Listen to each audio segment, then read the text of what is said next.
एक big information आप लोगों के साथ में शेयर करने जा रही हूँ। आप लोगों के पैरों तले से जमीन निकल जाएगी।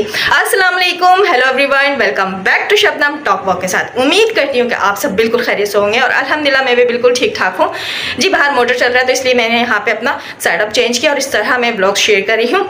तो बात कर रही हूँ भगोड़ी की कि एक इन्फॉर्मेशन आप लोगों के साथ में शेयर करने वाली हूँ। पता है आपस में ही हम सब लड़ रहे हैं, भिड़ रहे हैं, एक दूसरे को गालियाँ दे रहे हैं और इस बात का वो फायदा उठाते हुए पता है जिस मिशन को लेकर वो यहाँ भारत में घुसी थी उस मिशन को आगे बढ़ाते हुए वो भारत को भी छोड़ने वाली है, खैराबाद और टाटा बाय बाय कहने वाली है और किसी भारतीय के साथ वहाँ से भी वो कुछ करने वाली है। यानी कि सचिन लप्पू, जानते हैं ना सचिन और लप्पू को, उसको भी छोड़ने वाली, उसके साथ भी धोखा और दगा करने वाली। बहुत जल्दी ये इन्फॉर्मेशन भी आप लोगों को मिल जाएगी कि ये भगोड़ी गायब हो चुकी है भारत से।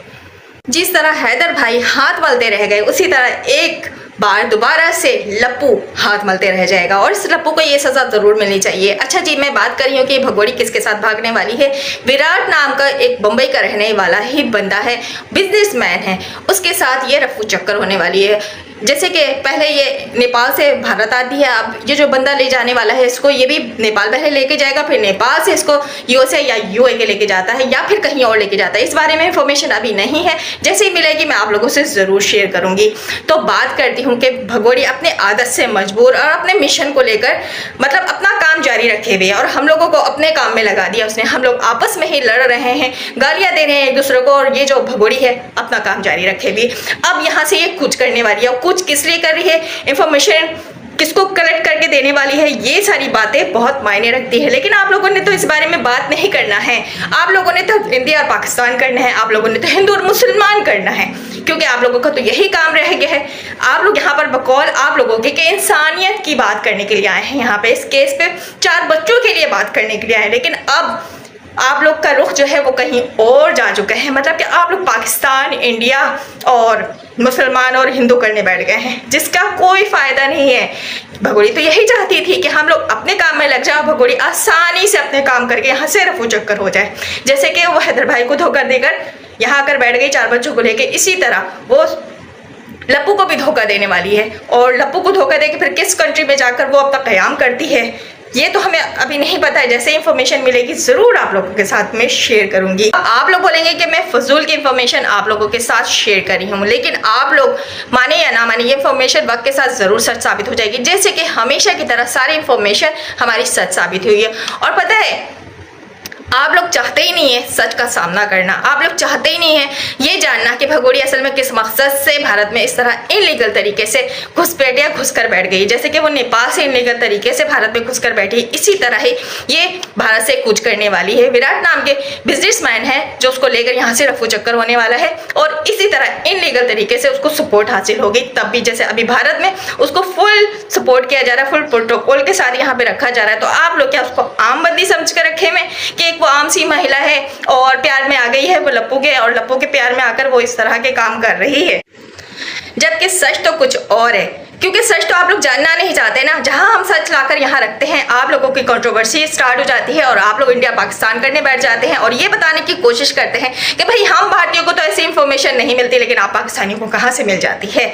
तो भाई पाकिस्तानियों को कहीं से भी मिलती, ये बात इंपॉर्टेंस नहीं रखती। इंपॉर्टेंस ये बात रखती है कि भगोड़ी जो आपके भारत में इनलीगल तरीके से घुस कर बैठ गई, आखिर उसका क्या मकसद है, आखिर वो इस तरह उसके ऊपर जो सर पे बड़े बड़े पर्सनों का जो हाथ है, तो क्या ये आम एक बात है? ऐसे किसी पर्सन को क्यों नहीं, किसी बड़े पर्सन का सर पर हाथ होता है, सिर्फ इस भगोड़ी को ही क्यों है?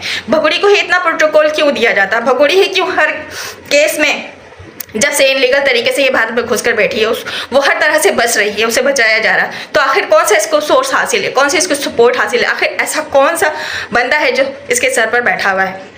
चलिए ऐसा करते हैं, ये वाली इंफॉर्मेशन को भी हम रख देते हैं साइड में उठाकर, छोड़ देते हैं इस बात को कि भगोड़ी भारत को भी छोड़ने वाली है, इनलीगल तरीके से यहाँ से भी रफू चक्कर होने वाली है, यानी कि लप्पू को धोखा देने वाली है। फिर कहाँ जाएगा ये प्यार? हम आपसे जरूर उस वक्त सवाल करेंगे, फिर आपके पास हो सकता है जवाब भी नहीं होगा देने के लिए, लेकिन हम सवाल जरूर करेंगे क्योंकि इसी बात को लेके बहुत ज्यादा कंट्रोवर्सी क्रिएट की जा रही है और कुछ उसके जो चाटुकार है वो हमें बार बार ये बताने की कोशिश करते हैं कि ये भगोड़ी प्यार में आई है, इसका पीछा छोड़ दो, इसके 4 बच्चों को छोड़ दो, हैदर को बोलो कि अपनी जिंदगी नए सिरे से स्टार्ट कर दे। कोई भी अपने 4 बच्चों को कैसे छोड़ सकता है? अगर हैदर भाई अपनी जिंदगी स्टार्ट कर भी लेते हैं तो क्या वो 4 बच्चों को भूल जाएंगे? तुम्हारे अगर बच्चे, एक बच्चे की बात करती हूँ, वो तो 4 अदद बच्चे हैं, एक अदद बच्चा अगर गली के पास जाकर गुम हो जाता है तो क्या आप अपने बच्चों को ढूंढने के लिए नहीं निकलेंगे? क्या आप पागलों की तरह उसे पुकारेंगे नहीं? नफसियाती हो जाएंगे आप, रो रो कर बुरा हाल हो जाएगा। तो हैदर के तो 4 बच्चे हैं, कैसे वो अपने 4 बच्चों को छोड़कर नई जिंदगी शुरू कर सकता है? हर किसी का हक है अपनी जिंदगी अपने तरीके से जीने का। हैदर भाई का भी हक है, जरूर जिएंगे, वो जरूर अपनी जिंदगी को आगे बढ़ाएंगे, क्योंकि इस भगोड़ी के पीछे तो अपनी जिंदगी बर्बाद नहीं कर सकते। वैसे ही इस भगोड़ी ने हैदर भाई की जिंदगी को बर्बाद कर दिया, उनको कंगला कर दिया, उनको इस हाल पर लाकर पहुंचा दिया कि आज वो पत्थर तोड़ने पर मजबूर है। लेकिन वो अपने 4 बच्चों को नहीं छोड़ सकते। उन्होंने सारी चीजें बर्दाश्त कर ली, सारे नुकसान बर्दाश्त कर लिया। आज वो बंदा पत्थर तोड़ रहा है, लेकिन वो ये नहीं बर्दाश्त करेगा कि उसके बच्चे उससे जुदा हो जाए और हमेशा के लिए जुदा हो जाए, कभी भी बात नहीं कराई जाए उनसे और कभी भी वो मिल नहीं सके। 5 साल हो चुके हैं, उस बंदे ने अपने बच्चों से बात तक नहीं की, आमने सामने मुलाकात नहीं किया, गले तक नहीं लगा है।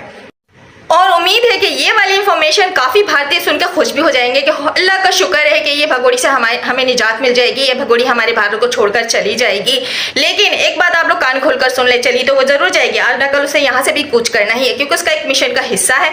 लेकिन यहाँ से कौन सी इंफॉर्मेशन वो किसको देने वाली है, कौन सी इंफॉर्मेशन लेकर यहाँ से वो जा रही है, क्या आप लोगों को पता है? क्या आप लोगों को पता है कि वो किस लिए इस तरह इनलीगल तरीके से भारत में घुसकर बैठी है? क्या आप लोगों को पता है कि उसको किस बंदे का इतना प्रोटोकॉल हासिल है, यानी सपोर्ट हासिल है, जो प्रोटोकॉल उसको दिया जा रहा है? हर केस में उसको, हर एक गलत बात पे उसको बचाया जा रहा है। आज तक वो अदालत में पेशी के लिए नहीं गई है, कि एक दफे भी वो नहीं गई है। और जो केस चल रहा है वो तो उसके हालात आप लोगों के सामने ही है। तो सारी बातें तो हम आपके सामने रखते ही रहते हैं, कोई भी बात ढकी छुपी नहीं है। तो लिहाजा इतना खुश होने की जरूरत नहीं है। आप लोग इस बात पे जरा नजरसानी करें और ध्यान दें।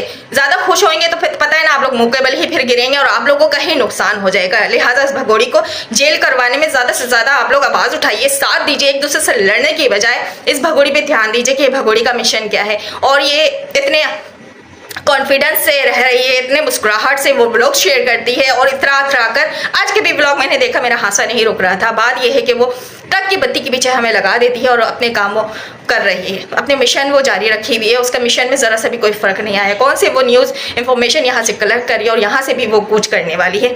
तो हमेशा की तरह आप लोग बेवकूफ़ फिर से बन जाएंगे भगोड़ी के हाथों।